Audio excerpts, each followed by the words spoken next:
Audio Hub. Audio Hub. Audio Hub.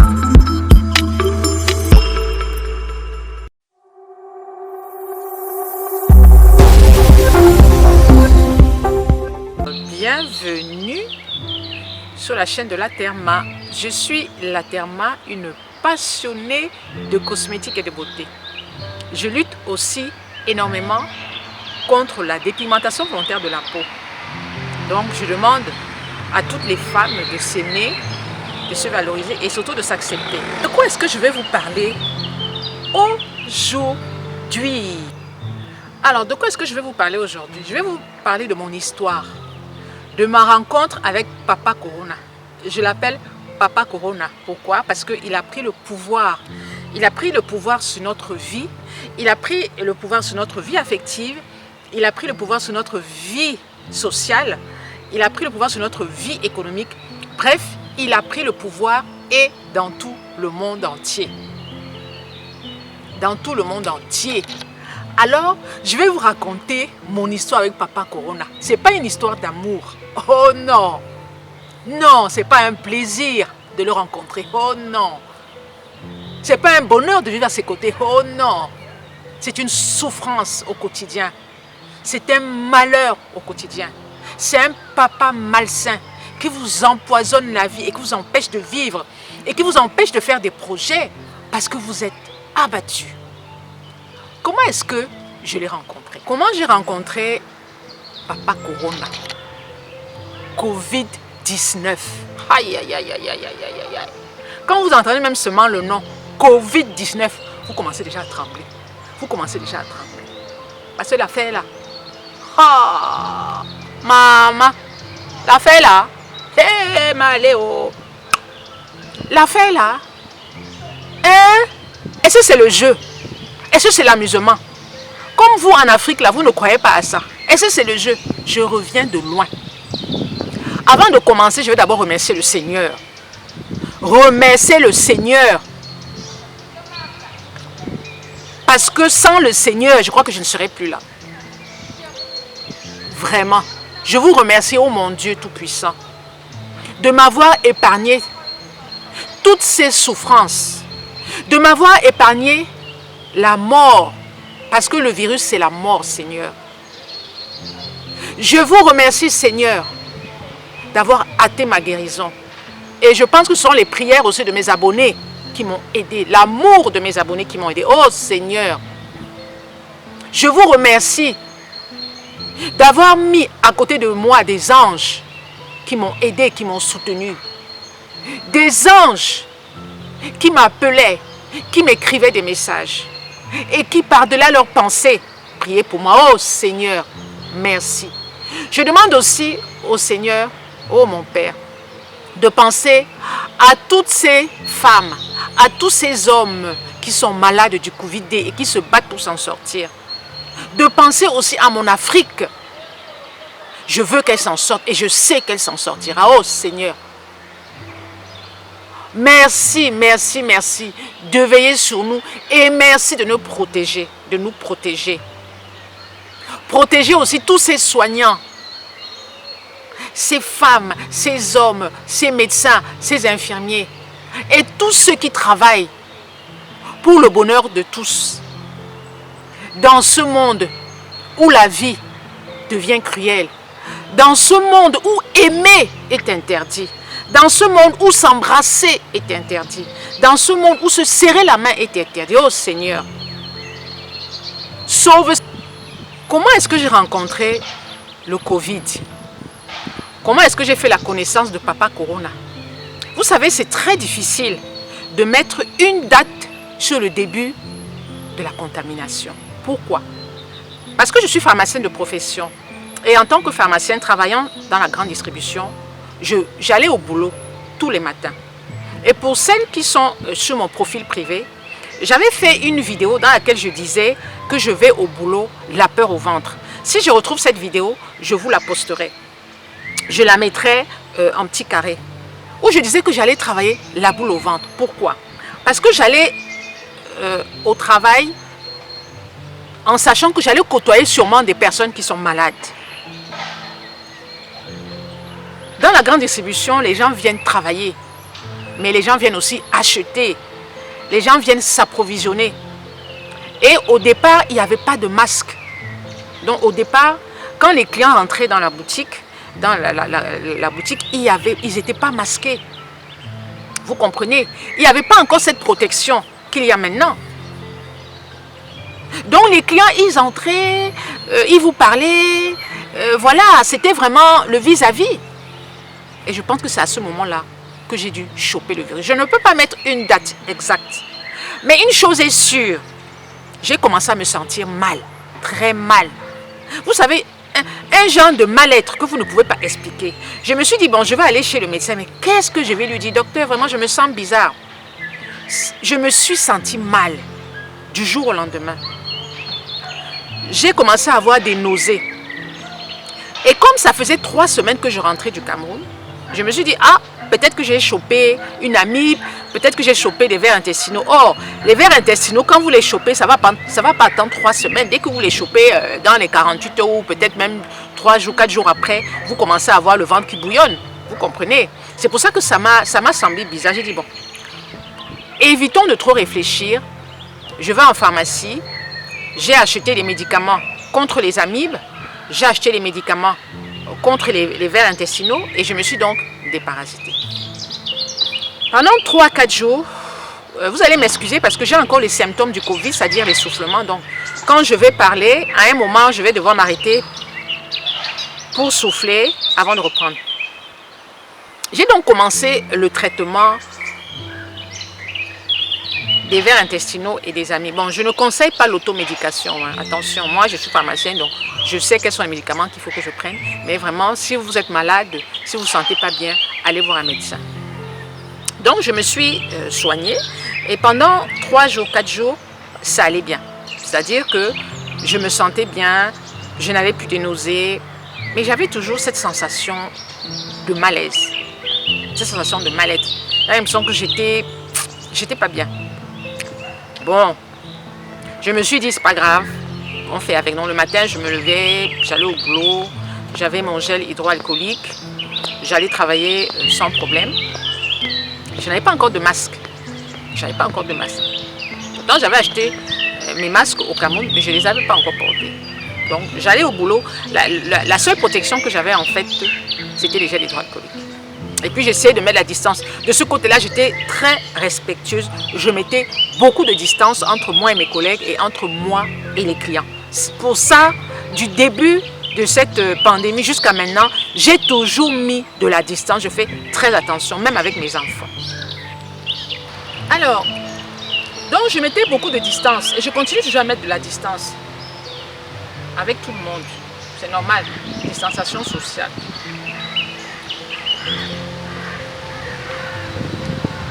J'ai commencé donc à me sentir mal. Je continuais toujours à me sentir mal. Malgré le fait que je me sois déparasitée, que j'ai traité les amibes, je me sentais toujours mal.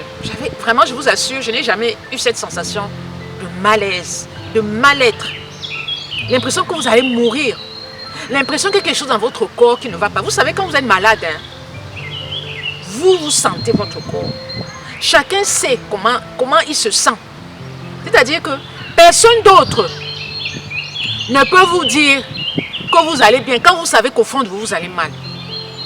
Je dis toujours que vous êtes votre propre docteur. C'est vous qui faites votre diagnostic. Je ne parle pas des diagnostics sanguins. Je parle au niveau du physique, au niveau de la sensation. Quand on a mal à la tête, on dit j'ai mal à la tête. Quand on a mal au ventre, on dit qu'on a mal au ventre. Et c'est ce mal de ventre qui vous amène chez le médecin. Si vous n'avez pas ce malaise ou ce mal-être, vous n'irez pas voir le médecin. Et le médecin ne saura jamais que vous avez été malade ou que vous êtes malade. Donc c'est déjà vous qui faites votre premier diagnostic. J'ai mal au ventre, j'ai mal à la tête, je me sens mal. Et c'est ce qui s'est passé. Je me sentais mal. J'allais travailler. J'avais le nez qui coulait. J'avais le nez qui coulait. Mais je me disais, bon, comme j'ai fait aussi des allergies saisonnières, peut-être que c'est le pollen. Je ne toussais pas, mais j'avais le nez qui coulait beaucoup, mais vraiment coulait beaucoup. Ce qui fait que quand je portais un masque, à la fin je portais le masque, j'étais obligée de laisser mon nez couler parce que il y avait le masque. Et c'est comme ça que ça a commencé. un jour, c'était au travail. Je me souviens très bien, c'était le vendredi. Excusez-moi. C'était un vendredi. J'ai commencé à monter les escaliers. Et j'ai senti un essoufflement. Je faisais comme ça.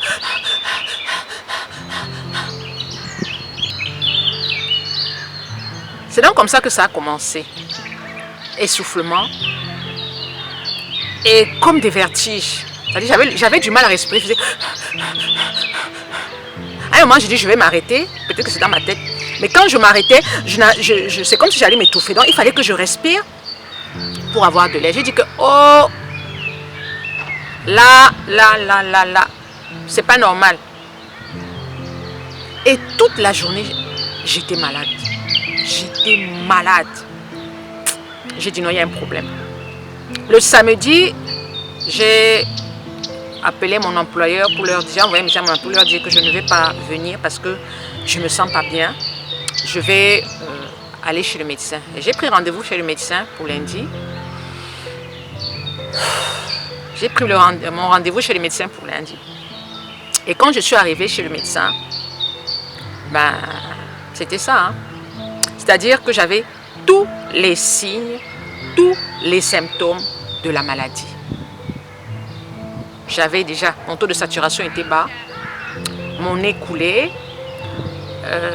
j'avais mal à la gorge. Parce qu'au départ, vous savez, quand la maladie est arrivée, on ne maîtrisait pas encore tous les symptômes. Donc le symptôme sur lequel on se basait, c'était la toux et la fièvre. Donc, pour moi, je me disais, c'est bizarre, je n'ai pas de fièvre et je ne tousse pas.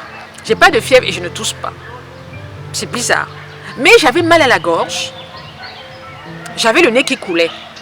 Et quand je suis allée voir le médecin, je lui ai donné toute cette tranche de symptômes-là. Il m'a dit Covid-19. Quand je suis rentrée chez moi, je suis allée sur Internet et j'ai regardé les vidéos des malades, les symptômes, et j'ai vu qu'il y avait le mal de gorge, il y avait le nez qui coule, il y avait des petites fièvres, parce que vous avez des sensations de chaud et de froid, c'est ce que j'avais. Au départ, je disais que c'était des bouffées de chaleur, mais c'est vraiment comme des bouffées de chaleur. Et ces bouffées ont disparu. C'est-à-dire, vous avez l'impression d'avoir chaud et d'avoir froid. Souvent, quand j'appelais des personnes sur WhatsApp, on me disait, mais c'est bizarre, ton visage, tu es en train de transpirer. En fait, je faisais de la fièvre. Et c'est des fébricules. Les fébricules sont des petites températures. 37,5. J'avais 37,5 de température. En fait, c'est comme ça que j'ai démarré la maladie. Je vous assure. Excusez-moi. J'ai commencé le cycle de cette maladie-là. Rentrer à la maison. Désinfecter tout. Je dis tout désinfecter dans la maison. Tout désinfecter dans la maison. Je vous mets quelques vidéos. Si je retrouve des vidéos, je vous les mets en petit carré. Vous allez voir comment je faisais chez moi. Je désinfectais tout. Me lever le matin tôt avant les enfants. Parce que j'ai ma fille qui a 17 ans. Et j'ai mon fils qui est venu confiner chez moi, chez nous. Et je me levais le matin, je faisais ma toilette, je me lavais, je désinfectais partout avec de l'eau de Javel et aussi souvent avec de l'alcool à 70. Les poignées des portes, la douche, les robinets, je lavais le sol avec de l'eau de Javel, je continue toujours de laver le sol avec de l'eau de Javel. Je mettais de l'eau de Javel dans le seau, dans les balais brosses, et puis je lavais le sol, je désinfectais, j'ai mon assiette, mon couteau, ma fourchette, mon verre, j'ai mes serviettes de toilette que je mets à part, j'ai ma brosse à dents que j'enlève, je mets à part. C'est infernal. Je vous assure, c'est infernal. Et la fatigue. Oh là là là là là. Voilà. Maintenant, je mets mon masque parce que je vais sortir. Je vais faire un peu nettoyer la salle de bain. Dès que je finis, je désinfecte toujours la salle de bain. Parce que les enfants viennent se laver. Donc, je vais désinfecter la salle de bain. Et je suis obligée de porter le masque. Là, je vais à la cuisine prendre mes médicaments. Je suis obligée de porter le masque. Ce n'est pas facile. Hein. Ce n'est pas facile. Parce qu'il faut penser à tout. Le plus dur pour moi, c'est de contaminer les enfants. C'est ça. C'est ça qui fait mal. Parce que tu te dis, il faut faire attention à ne pas contaminer les enfants. Donc, tu prends les précautions. Je reste confinée dans ma chambre. Salle de bain, chambre, salle de bain, chambre. Coucher. Voilà. La fatigue. Oh là là. Alors là, c'est le symptôme qui, je vous dis, hein, parce que quand vous commencez la maladie, vous n'êtes pas encore fatigué. Mais après, oh là là. Vous savez, je marchais comme une maman de 90 ans. Je traînais la patte. Je traînais la patte. Tellement j'étais fatiguée. Pour me lever le matin, je m'asseyais sur le lit et je mettais d'abord 5 minutes avant de me lever. Tellement j'étais fatiguée. Je ne peux même pas imaginer, je ne pouvais même pas imaginer que je pouvais être en train de vous parler maintenant. Comme maintenant je fais la folle là. Oh, ça va. Mais avant je ne pouvais pas. Je ne parlais pas. J'étais fatiguée. À un moment, je me suis mise à pleurer. Parce que je me demande, mais est-ce que je vais m'en sortir avec cette fatigue? Et j'appelais les amis qui ont le Covid. C'est comment chez toi? Ah, chez moi, je suis aussi fatiguée. Tu as quels symptômes? Oui, c'est comme... C'est-à-dire qu'on s'appelait entre nous. On s'appelait entre nous. Pour essayer d'évaluer les symptômes. Et d'évaluer l'évolution de cette maladie, je vous assure, ce n'est pas facile. Et le comble de malheur, c'est que mes enfants ont été attaqués aussi. Mes 2 enfants ont été touchés par le Covid. Et vous savez, ça fait mal de se dire que c'est vous qui contaminez les enfants. Ma fille qui a 17 ans, ça a duré une journée. Elle a eu un mal de tête. Elle dit, maman, j'ai mal à la tête. J'ai dit, oh, ça y est, vite, Doliprane. Mon fils, au départ, comme c'est un grand gaillard, costaud, il dit, ah, maman, je ne peux pas avoir, ah, je vais bien, je vais bien. Maman, un jour, il se lève. Je dis, c'est comment, fiston? Ça va pas, maman. J'ai dit, ça y est, il a attrapé. Il dit, je me sens pas bien, je suis fatigué. Waouh. Et je le mettais sous vitamine. Je le mettais sous vitamine C. J'avais acheté la vitamine C en pharmacie et je lui donnais un comprimé de vitamine C tous les matins à sucer. Je lui ai dit, tu prends ton comprimé de vitamine C tous les matins sans sauter un jour. Pendant 3 jours, il était très fatigué. Il avait perdu sa verve, c'est-à-dire que il dit, maman, je suis fatigué. Je pense que je suis en train de faire la maladie. Ça a duré 3 jours. 3 jours.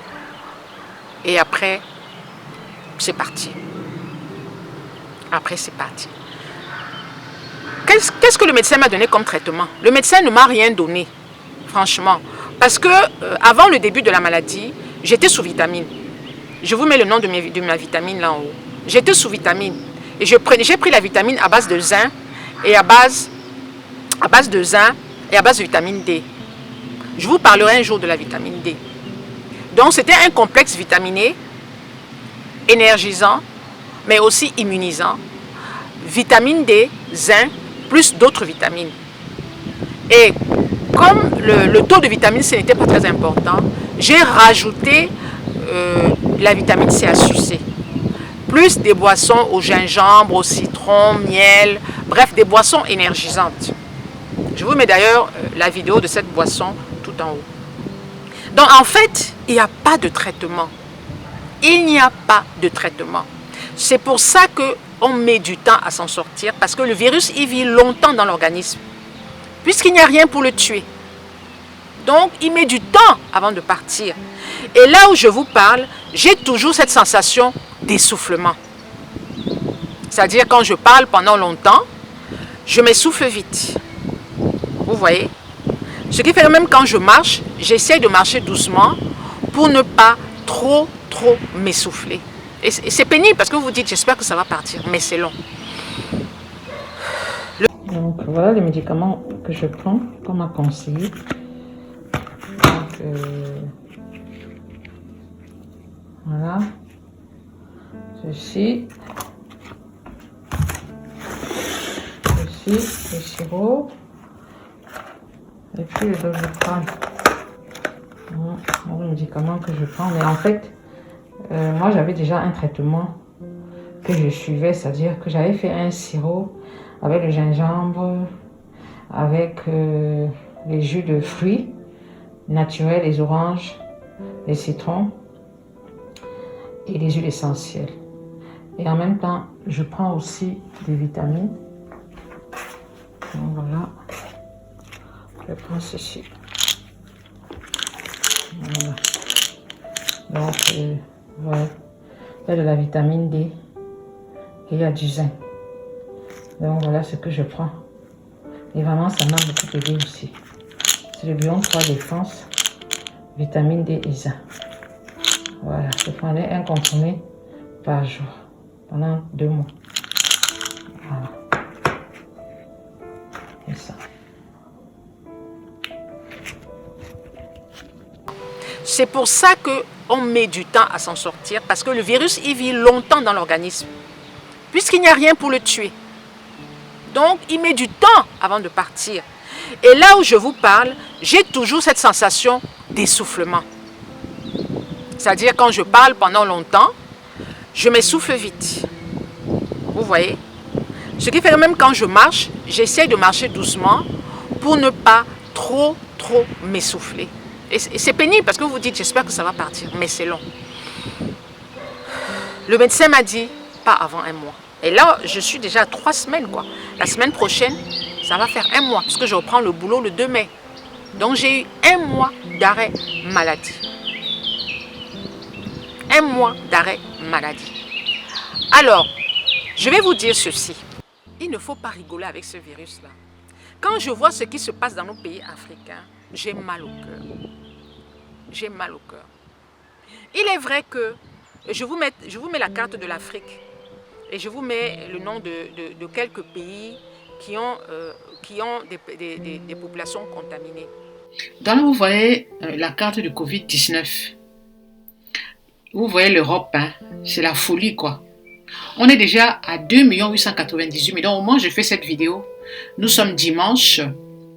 Je crois qu'on est le 27, je pense bien, ou le 28. Regardez la carte. Regardez l'Europe, c'est la folie. Par contre, regardez l'Afrique. Je vous assure, nous sommes bénis des dieux. Donc quand j'ai grandi comme ça, j'ai grandi, vous voyez.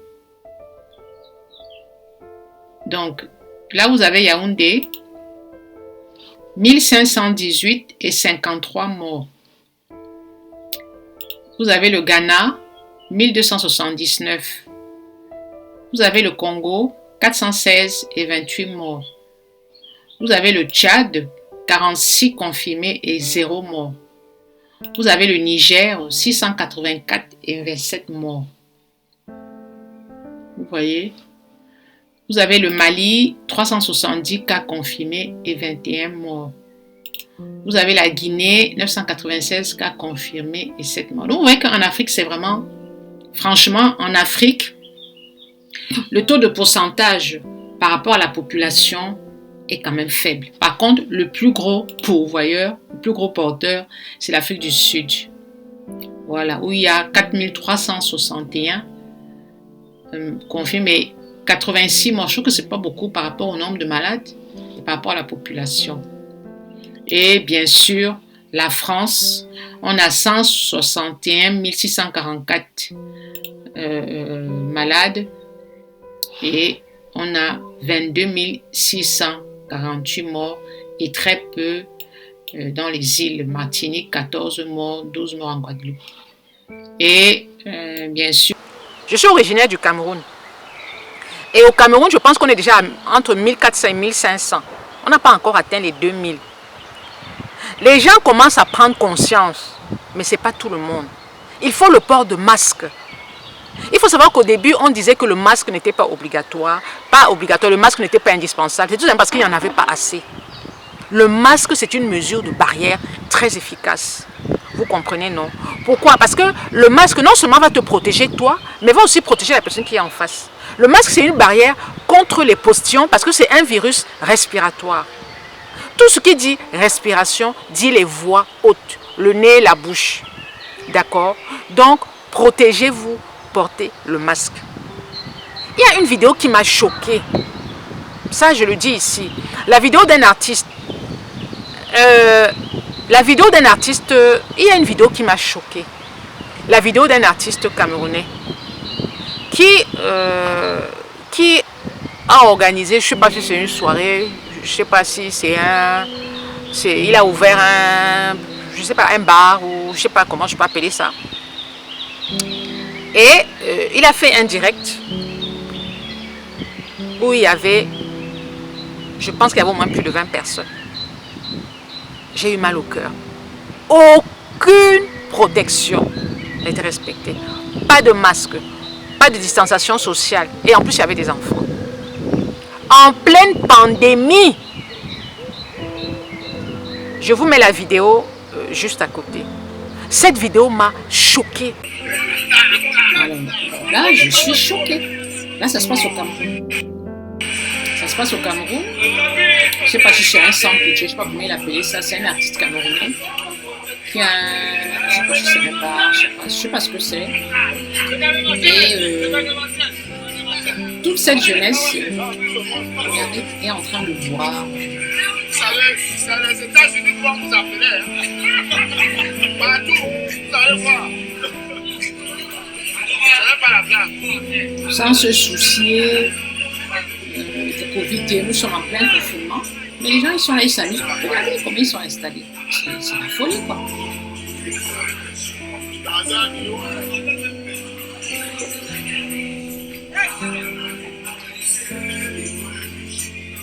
Concentre-toi, plaisir. Concentre-toi. Tu as vu ton neveu? Ton neveu, il va dire ton poulet, ça va, te donne ça là-bas.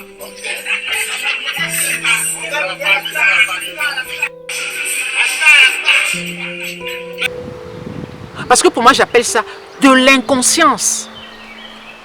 On ne peut pas être en pleine pandémie et cautionner ce genre de choses. Les artistes, les influenceurs, les personnes qui sont très écoutées, qui sont très suivies, doivent sensibiliser. Et ne doivent pas se comporter de cette manière-là. Non. Il faut protéger sa famille. Il faut protéger ses proches et il faut se protéger. Il ne faut pas rigoler. Il ne faut pas rigoler avec ce virus. Il est dangereux. Il est mortel. Ce virus, ça tue plus que le virus de la grippe. Et le comble, c'est qu'il n'y a pas de traitement. Vous comprenez, non? Le plus grave, c'est quand vous rentrez en dépression respiratoire à partir du 7e jour. Et c'est ça qui me faisait peur. Parce que le médecin m'a dit, vous êtes dans votre période critique. 7 jours. 7 jours, surveillez votre respiration. Si vous sentez que vous avez du mal à respirer, faites le 15. Parce que je vis en France. Donc, je vous en prie, faites attention. Portez des masques. Et les masques en tissu se portent toutes les 3 heures. Au bout de 3 heures de temps, vous les changez. Ça veut dire que vous devez avoir 3 masques sur vous. Chaque 3 heures, vous changez. Et avant de changer un masque, on se désinfecte les mains avec un gel hydroalcoolique. Parce que je suppose que si vous portez le masque, c'est parce que vous êtes à l'extérieur de chez vous. N'enlevez pas le masque en mettant la main devant et en faisant comme ça. Non. Enlevez toujours le masque en touchant les élastiques. Vous comprenez, non? Donc vraiment, et puis un masque, quand vous allez acheter le masque chez une couturière, ça ne s'essaie pas. Quand vous achetez le masque, vous ne l'essayez pas. Vous achetez un masque en tissu, vous rentrez à la maison, vous le lavez à 60 degrés. Si vous avez une machine à laver, c'est facile. Si vous n'avez pas de machine à laver, vous faites bouillir de l'eau. Température d'ébullition de l'eau, c'est 100 degrés. Dès que l'eau bout, vous mettez votre masque à l'intérieur. Et vous laissez maximum 5 minutes. Et vous protégez avec le couvercle ou avec du papier aluminium. Et votre masque est stérilisé. Et ensuite, vous le séchez. Mais quand vous mettez le masque, toujours mettre le masque avec les mains propres. Sinon, vous utilisez un gel hydroalcoolique. Vraiment, mes frères, la famille, je vous assure, ce virus est mortel. Ce virus a tué un membre de ma famille il y a de cela 3 semaines. Elle était à une soirée à Douala. Où dans cette soirée, il y avait des malades. Ma belle-sœur, ne sachant pas qu'il y avait des malades, elle a côtoyé le malade. ce malade ne se savait pas aussi malade. Quelques jours après, ce malade est décédé. Et ma belle-sœur, 48 heures de maladie, elle en est morte. Ce virus est violent. Ce virus est violent. Donc vous, en Afrique, il faut y croire. Et arrêtez de dire, ah non, c'est les choses des Blancs. Ce n'est pas les choses des Blancs. Même si ça a commencé dans le pays des Blancs, c'est arrivé chez nous. C'est arrivé chez nous. Il y a des familles entières où il y a des morts. Et le comble de malheur, c'est que c'est une maladie inhumaine. Pourquoi? Parce qu'on n'a pas le droit d'être proche. On n'a pas le droit de s'embrasser. On s'aime à distance. Quand vous avez quelqu'un qui meurt du Covid, vous ne pouvez pas assister à son enterrement. On ne peut pas le laver. On ne peut pas faire sa toilette funéraire.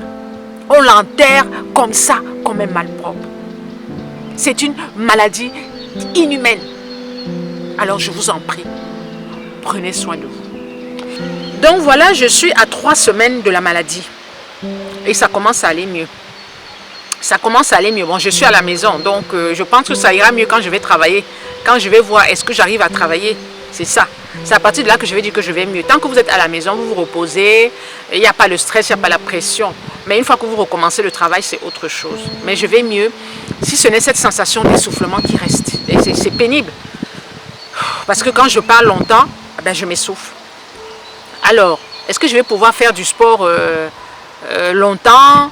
Je ne sais pas. Est-ce que je vais pouvoir courir? Je ne sais pas. Donc même quand je marche, j'essaie d'aller doucement pour ne pas m'essouffler. Voilà. Mais sinon, ça va beaucoup mieux. Ça va beaucoup mieux. Et une chose que je veux aussi dire, quand on est malade, on n'a pas sommeil. Là, même maintenant, j'ai du mal à dormir. Je ne fermais pas l'œil. C'est-à-dire que je dormais à partir de 5 heures du matin. 6 heures. J'ai les yeux comme ça. Je ne dors pas. Je ferme les yeux. Il est 6 heures.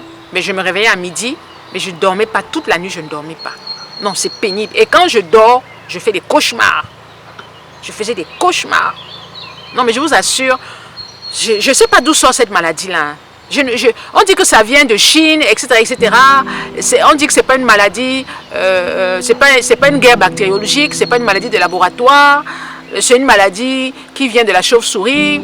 La chauve-souris, son virus ne pouvant pas être transmis directement à l'homme, il est passé par le pangolin et ayant mangé du pangolin, ben, quelqu'un s'est contaminé et s'étant contaminé, il a retransmis la maladie, etc. etc. C'est une histoire de ouf. Mais je pense qu'il faut l'avoir pour comprendre. Quand moi je vois certaines pubs à la télé, ah non, le virus, 3-4 jours de maladie. Non, c'est 1 mois. C'est 1 mois. Je dis que là, je finis ma 3e semaine. Et la semaine prochaine, je vais rentrer dans ma 4e semaine. Vous comprenez, non? Et j'ai encore perte de souffle. C'est-à-dire que j'ai le souffle qui n'est pas encore revenu. Donc ça veut dire que quelque part, ce n'est pas encore parti. Il vit longtemps dans l'organisme humain. Donc vraiment, faites attention. Si vous sortez, mettez des masques. Vous comprenez, non? Mettez des masques.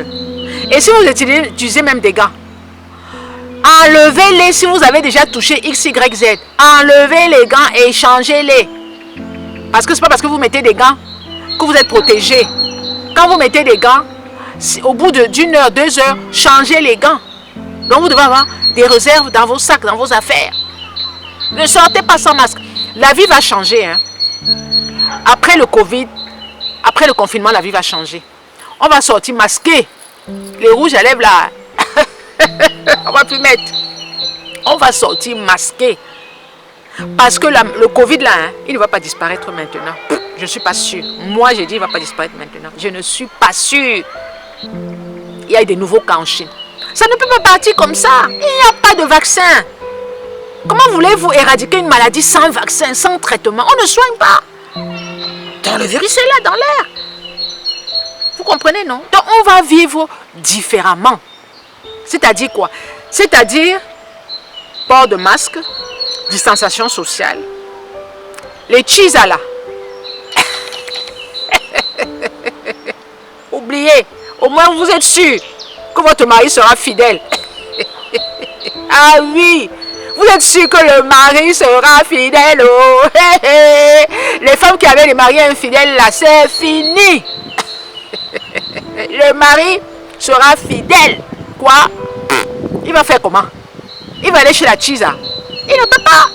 Il ne peut pas. Puisqu'il n'y a pas les bouches-bouches là. C'est fini. Les bouches-bouches là. C'est fini. Tu fais le bouche-bouche qu'avec ta femme. Tu peux quoi? C'est ça qui est Nyanga. C'est-à-dire que c'est toi qui avais un mari coureur de jupons là. C'est fini. Même la prostitution là pour le moment là. C'est stop. Ah oui. Quelque part, ce virus a quand même du bon. Parce qu'il va changer nos comportements. Il va changer nos mentalités. Il va nous amener à être plus humains. À être plus humains. À penser aux autres. À penser aussi aux autres. C'est ça le positif dans ce virus-là. Maintenant, je peux danser. Il dit que le jour où je vais commencer à danser, ça veut dire que ça va bien. Seigneur Dieu. Et si je pouvais rêver un jour que j'allais danser, Seigneur. Maman. Maman, profitez de la vie. Profitez de la vie, la famille. Profitez de la vie. Profitez de la vie. On a perdu trop de personnes. On a perdu trop de gens. Chacun dans notre famille respective. On a été malade. Je suis sûre que parmi mes abonnés, il y en a qui sont malades, qui m'ont écrit la terme j'ai le Covid, la terme mon mari a le Covid, la terme mes enfants ont le Covid. Seigneur, vivez votre vie, les enfants. Profitez de la vie. Faites-vous plaisir. C'est ça que j'ai compris. Quand je me suis vue malade, je vous assure, quand je me levais le matin, je disais seulement Amen. Je disais Amen. Je disais, oh Seigneur, merci. Voilà un jour nouveau pour moi. Quand je commençais à avoir du mal, je dis, oh Papa God, qu'est-ce qui se passe? Je voyais seulement mes enfants, je vais faire comment? Je vais faire comment? Ah, mon Dieu. Profitez de la vie. Profitez de la vie. Et je pense que ce Covid-19 va changer la vie de tout un chacun. De tout un chacun. On va apprendre à s'aimer, à se chérir, à se respecter et à faire preuve d'empathie. Merci de m'avoir suivi jusqu'au bout. J'espère que cette vidéo vous a plu. Et si toi tu es atteint du Covid-19, n'aie pas honte, sensibilise, poste, envoie-moi la vidéo. J'ai le Covid-19. Oui, oui, oui. Il faut sensibiliser le maximum de personnes. Tu me dis, j'ai le Covid-19, je suis dans tel pays. Et si tu veux faire une petite vidéo, tu me contactes, tu fais une petite vidéo, tu m'envoies et je mets les petites vidéos bout à bout pour qu'on sensibilise les gens. Il faut qu'on sensibilise les gens. Il faut que l'Afrique comprenne que ça existe. Mais l'Afrique est bénie de Dieu. Pourquoi? Parce qu'il n'y a pas beaucoup de cas. On est dans nos potions de grand-mère. Et peut-être que ça marche. Pendant que le blanc est en train de dire, excusez-moi, quand il dit le blanc, le what, il dit, oh, non, l'hydroxy, machin, machin, oh, la chloroquine, machin, machin, machin, oh, on ne va pas utiliser la chloroquine, il faut faire des tests, il faut... Pendant que nous, en Afrique, on se bat avec nos petites potions ancestrales. Peut-être c'est pour ça qu'on n'a pas beaucoup de cas. Et puis, on sait faire face à toutes ces maladies-là. On bagarre tous les jours avec les amibes, avec la typhoïde, avec le paludisme. Est-ce que vous savez que si vous avez le palu, si vous n'allez pas dans un service de maladie tropicale, on ne saura pas vous soigner? Vous savez ça? Je vous dis alors, si vous venez en France avec le palu, il faut vous diriger dans des hôpitaux qui ont des services de médecine tropicale. Sinon, hein, vous allez galérer comme ça. Et je pense qu'en Afrique, et plus particulièrement au Cameroun, la population est jeune. Donc, il n'y a pas beaucoup de cas. Il n'y a que 1200 ou 1400 cas à ce jour. 42 morts au Cameroun. Donc, vous comprenez, alors qu'on se disait que ça va seulement décimer les gens. Même si les chiffres ne sont pas exacts, hein, on ne peut pas cacher les chiffres à hauteur de 30-40%, c'est pas possible. Vous comprenez? Donc, ça veut dire quelque part, la population résiste. parce qu'elle est jeune, parce qu'elle a l'habitude de ce genre de maladie, le corps humain résiste, il a l'habitude de ce genre de maladie, le paludisme, la typhoïde, on résiste à tout ça. Et il y a aussi les potions magiques, les potions ancestrales. Je vous ferai une prochaine vidéo sur toutes ces écorces-là, comment on les utilise, qu'est-ce qu'il faut faire et qu'est-ce qu'il ne faut pas faire. Voilà, votre thème va bien, E-E-L va bien, E-E-L. Mais le virus là est fluctuant, hein, la famille. Parce qu'aujourd'hui tu dis que tu vas maman, demain tu ne peux plus te lever. Merci de m'avoir suivi jusqu'au bout. N'hésite pas à liker la vidéo et puis n'hésite pas à partager pour sensibiliser chez toi. Ciao, ciao. Prenez soin de vous. Respectez les distances sociales. 1 mètre, 1,50 m. Port de masque, port de gants. Et prenez soin de vous. Ciao, ciao.